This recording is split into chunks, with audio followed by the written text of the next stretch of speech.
Welcome today to this brief tutorial on how to use our new calendaring system here on campus called the Centre College EventCentre Online Master Calendar.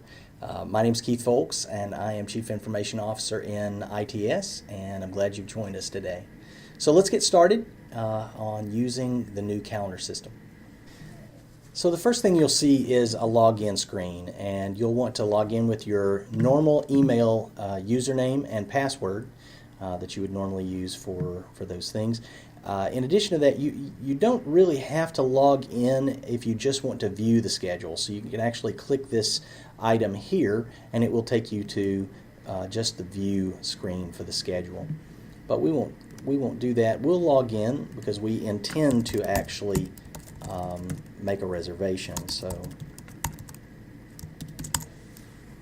I've logged in now, and you will see you've got a few menu items here, dashboard, which is what we're in now. So if there are any special announcements about locations, or there are upcoming reservations that you have made, you'll see those in this. Otherwise, you'll just go to schedule and see all of bookings. So in the bookings area, you will see this Campus Center rooms as the default schedule. So basically, you'll be able to see any of the Cowan dining room, and shows a little picture. You can hover over these items and you'll be able to see a little bit about each item if the administrator has put things in. You'll see a description there of Cowan Dining Hall, some notes, a contact, usually with an email address and a location, and you'll be able to go through there and see exactly what's going on with that area. It'll also tell you a little bit about the area. This meeting room 210 has a capacity of about 12 people, and reservations must be made one day prior to the start of the event that you'd like to reserve it for. And also, most of the areas are like this: reservations must be approved. So let's go into another building here, and you'll see individual areas here for study space. This has been reserved for that time. So today that meeting room 210 has been reserved for study space and has been approved. Now if this was not approved, it would not show in the blue, it would not show reserved, it would show in pending. If it had not been approved, then this would be red, and someone would be waiting for a pending request. These gray squares are the ones that are in the past, and the white squares are the ones that, of course, are reservable. So we can go in and see a little bit of the information about that item, which actually doesn't show very much. Or you can also see the very same stuff by just hovering over it. It pops up a little information block. So let's go in and try and make a quick reservation. So what you'll need to know, number one, is to change this from the Campus Center rooms to another building, location, or resource. You can actually hover over this blue arrow right here, and you'll note that there are a whole bunch here. I'm going to go to our building for ITS, which is Reynolds, and I'm going to select that. And you can see a whole bunch of test items that I've made in here, but all of these are reserved. Now, if these were reservations that I had made myself, which I'm in a different, I did make these, but I'm in a different account now. If these were the ones I made in this account, you would see these all in green as my reservation. But in blue, you'll see that they've already been reserved and they've already been approved. So let's make a reservation. Let's make a reservation for next week, and the way you navigate through the weeks is with these little green arrows on each side of the dates. This date range. It usually shows about 7 days on one page, and then you can click the green arrow, and it will go to the next week. Let's just put something in there as on this, and I tell you what, let's put something in here on Wednesday the 11th.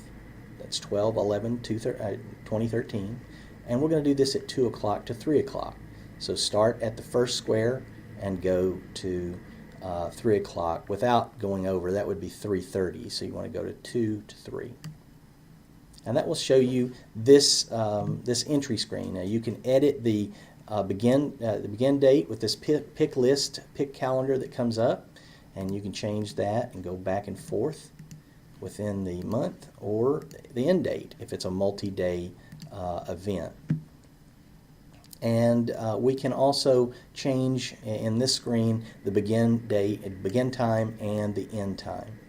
So right now what I'm going to do is I'm going to actually make that go to 3 o'clock. I don't know why it went to 3:30. 2 o'clock to 3 o'clock, and this does not repeat, but you can actually do daily repeats, weekly repeats, monthly repeats, and yearly repeats. We're going to type in test event for video, and this is a test. You can also attach a file if you'd like from your hard drive. If you've got some, if you'd like the approver to see some material on the event so that they can review it and see that your event is real and acceptable.